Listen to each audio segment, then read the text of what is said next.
श्री स्वामी चरित्र सारामृत अध्याय 16वा. श्री गणेशाय नमा. भक्तजन तारणार्थ यतिरूपे श्रीदत्त भुवरी प्रगट होत अक्कलकोटी वास केला. जे जे झाले त्यांचे भक्त त्यात श्रेष्ठ स्वामी सुत ऐकता त्यांचे चरित्र महादोष जातील. प्रसिद्ध मुंबई शहरात हरिभाऊ नामे विख्यात आनंदे होते नांदत. निर्वाह करीत नोकरीने कोकण प्रांती राजापूर तालुक्यात इटिया गाव सुंदर. हरिभाऊ तेथील राहणार जात मराठे तयांची.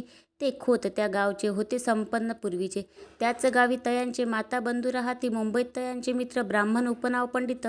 ते करिता व्यापार त्यात तोटा आला तयासी. एके समयी पंडितांनी स्वामी कीर्ती ऐकली कानी. तेव्हा भाव धरून मनी नवस केला स्वामी ते. जरी 8 दिवसात मी होईन कर्जमुक्त, तरी दर्शना त्वरित अक्कलकोटी येईन. यासी 7 दिवस झाले काही अनुभव न आले. तो नवल एक वर्तले ऐका चित्त देऊनी. हरिभाऊ आणि त्यांचे मित्र अफूचा व्यापार करिता त्यात आपण नुकसान सत्य येईल ऐसे वाटले. त्यांनी काढिले एक युक्ती. बोलावणे पंडितांप्रती सर्व वर्तमान त्या सांगती. म्हणती काय करावे हे नुकसान भरावयासी द्रव्य नाही आम्हापासी. फिर्याद होता अब्रूसी बट्टा लागेल आमुच्या. तेव्हा पंडित बोलले मलाही काही कर्ज झाले. निघेल माझी दिवाळी यात संशय असेना. तुम्ही व्हावया कर्जमुक्त यासी करावी युक्ती एक.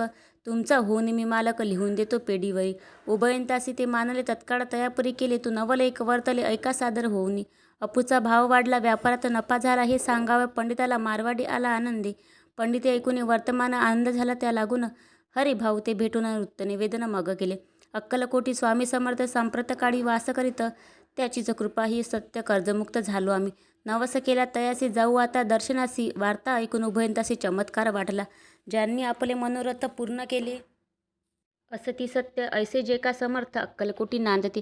तरी अक्कलकोटाप्रती येतो तुमच्या सांगाती. आम्ही पाहुण्या स्वामी मूर्ती जन्मसार्थ करू की. गजानन हरिभाऊ पंडित त्रिवर्ग अक्कलकोटी जात. समर्थाचे दर्शन घेत पूजन करीत भक्तीने. पाहुणी समर्थाची मूर्ती तल्लीन हरिभाऊंची वृत्ती. मुख पाहता नयन पाती न लवती तयांची. तेव्हा समर्थे तयासे शिवराम मारुती ऐसी नामे दिदली. त्रिवर्गासी अनेक मंत्र दिदले. पंडिता राम म्हटले गजानना शिवराम दिदले. मारुती हरिभाऊस म्हटले तिघे केले एकरूप. मग समर्थ त्यावेळे त्रिवर्गात जवळ बोलाविले. तिघासी 3 श्लोक दिधले मंत्र म्हणून ते ऐका. श्लोक गुरुर ब्रह्मा गुरुर विष्णू गुरुर्देव महेश्वरा गुरुदेव परब्रह्म तस्मै श्री गुरुवे नमा. ऐसा मंत्र हरिभाऊ ते दिदला असे समर्थे. तेव्हा तयाच्या आनंदा ते पारावर नसेची. दुसरा मंत्र गजाननाला तयावेळी श्रीनी दिदला. तेव्हा तयाच्या मनाला आनंद झाला भोवसाळ. श्लोक आकाशात पतित तोय यथा गच्छती सागरम सर्व देव नमस्कार केशव प्रति गच्छती. संतोषले त्याचे मन. मग पंडिताजवळ घेऊन एक मंत्र उपदेशून केले पावन तया ते. श्लोक इदमेव शिव इदमेव शिवम इदमेव शिव इदमेव शिव. 300 रुपये तयांनी आणले होते मुंबईहून. त्याचे काय करावे म्हणून विचारले समर्थ. ऐसा प्रश्न ऐकून समर्थ बोले त्या लागून त्यांच्या पादुका बनवून येथे आणाव्या सत्वर. स्वामी सानिध्य काही दिन त्रिवर्ग राहिले आनंदाने. हरिभाऊचे तन्मन स्वामीचरणी दृढ जडले. काही दिवस गेल्यावरी त्रिवर्ग एके अवसरी उभे राहून जोडल्या करी आज्ञा मागती जावया. आज्ञा मिळता तयासी आनंदे आले मुंबईसी. हरिभाऊच्या मानसी ध्यास लागला स्वामींचा.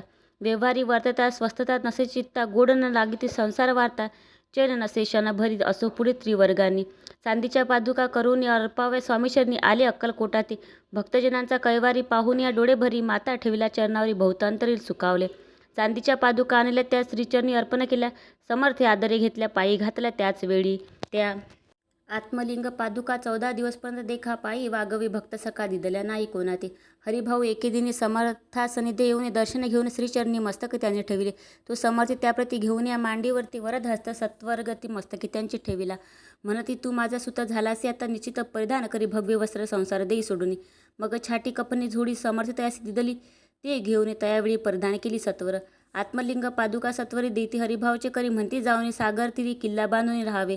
धरू नको आता लाज उभारा माझा यशध्वज. नको करू अन्य काज जन भजन लावावे. जाऊन आता सत्वर लुटवी आपला संसार. लोभ मोह अनुमात्र चित्ती तुवाना धरावा. आज्ञा ऐकून ऐशी आनंद झाला मानसी. सत्वर आले मुंबईसी साधुवेश घेऊन. सद्गुरू मस्तकी हस्त ठेविता झाले ज्ञानवंत. धन्य धन्य ते स्वामी सुत धन्य स्वामी दयाळ. सद्गुरूचा उपदेश होता तत्काळ गेली भव व्यथा. उपरती झाले चित्ता षडविकार निमाले. बहुत गुरु जगी असती नाना मंत्र उपदेशिती. द्रव्य प्राप्तीस्तव निश्चिते ढोंग माजविते बहुत. तयांचा उपदेश न फळे आत्मस्वरूपी मन न वळे. सत्यज्ञाना काही न कळे मन न चळे प्रपंची.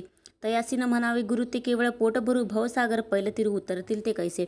तैसे नवीचे समर्थ जे परमेश्वर साक्षात मस्तके ठेविता वरदहस्त दिव्यज्ञान शिष्यते. असो हरिभाऊने काय केले, ब्राह्मणांशी बोलाविले, संकल्प करून ठेविले तुळशीपत्र घरावरी.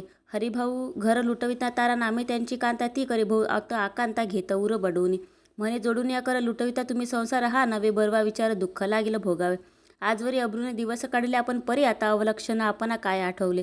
हासतील सकल जन धिक्कारातील पिशून उपास पडता कोण खावया ते घालिलं. अल्पविन आपणासी बुद्धी सुचली हे कैसी त्या गुणिया संसार सुखासी दुःख दोई का पडता.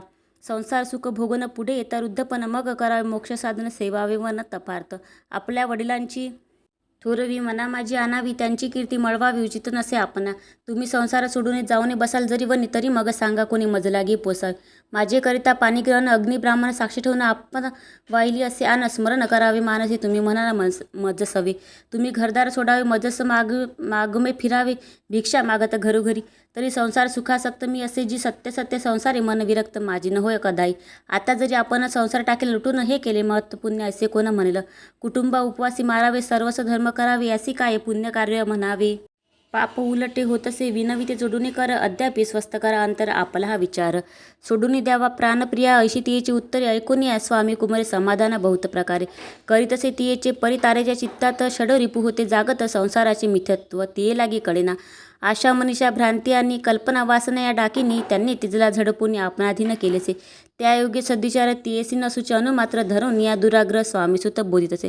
षडविकार त्यागुनी रतला जो स्वामीचरणी दृढ निश्चय केला म्हणे संसार त्याग करावा. स्त्रियेच्या अंगावरी अलंकार तेही लुटविले समग्र ते दिदले शुभ्र वस्त्र परिधान कराव्या. आत्मलिंग समर्थे स्वामीसुता ते दिदले होते त्या पादुका स्वहस्ते मठा माझी स्थापिल्या. कामाटीपुरात त्या समयी मठ स्थापिला असे पाही हरिभाऊ गुहुनी गोसावी मठा माझी राहिले. धन्य धन्य ते स्वामीसुत गुरुवाज्ञेने झाले विरक्त परिजन त्याचे निंदित नाना दोष देऊनी. जन्मी तप केले त्याचे फळ प्राप्त झाले सद्गुरुचरणी विनटले सर्व फिटले भवदुःख. धन्य धन्य स्वामी माऊली सुतावरी कृपा केली त्यांच्या करुणेची सावली विष्णू शंकरावरी असो. इति श्री स्वामीचरित्र सारामृत नाना प्राकृत कथासम सदाभाविक भक्त परिसोत षोडशोध्याय गोढा. श्रीरस्तु शुभम भवतु. श्री स्वामी समर्थ.